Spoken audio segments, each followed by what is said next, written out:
Guys প্ৰথমতে মোৰ চেনেলত মই আপোনালোকক স্বাগতম জনাইছোঁ যে মই এটা ক'বলৈ কৈছোঁ যে আজি মই কিমান ৰোৱানি কৰিলোঁ। তো এইটো কম আজি আপোনালোকক এইটো ভিডিঅ'ত যে মুঠ আছে আমাৰ 4 ডুবলামান আৰু ৰোৱানি কৰিবলৈ নদীৰ ওচৰত 2টা আৰু ইয়াত ঘৰৰ ওচৰত 2টামান আছে আৰু ৰোৱানি কৰিবলৈ। এইটো ডুবি গ'ল, কঠীয়া চঠীয়া চব ডুবি গ'ল। মানে চাওক কিমান বৰষুণ দিছে যে আজিৰ পৰা মানে 15 দিনমান হৈ গ'ল বৰষুণ দিয়াটো। ইমান ডুবি গৈছে, কঠীয়াটো চব লৈ গ'ল। মানে ইমান বৰষুণ দি আছে সেইকাৰণে ইমান হৈ গ'ল পানীটো। তাৰপিছত ইমান ডুবি গ'ল যে আমাৰ কঠীয়াটো ইমান বহুত পানী আছে, এইটো বহুত বৰষুণ হৈ পৰা এইটো কঠীয়াটো বহুত ডুবি গ'ল। তো চাওকচোন পিছত ইমান কঠীয়া ডুবি গ'ল যে ইমান বৰষুণ হৈছে যে ইমান ক'তো এইটো চৰাইদেউ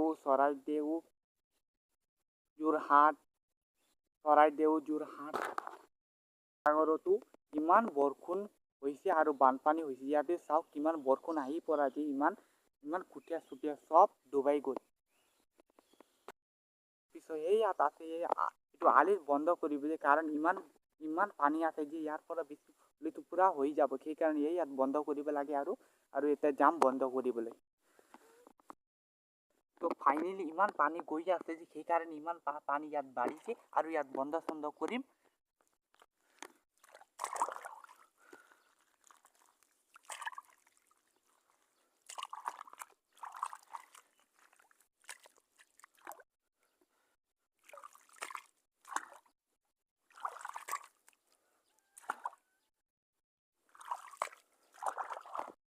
তাৰপিছত মেইন মুখত যাম যে কেনেধৰণৰ পানী কেনেকুৱা আহি আছে মেইন মুখত পানী অহাৰ জেগাত।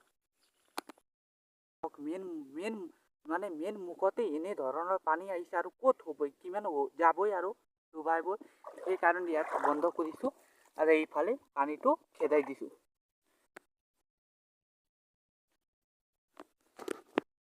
ব্লগিংটো ইমানেই আছিলে।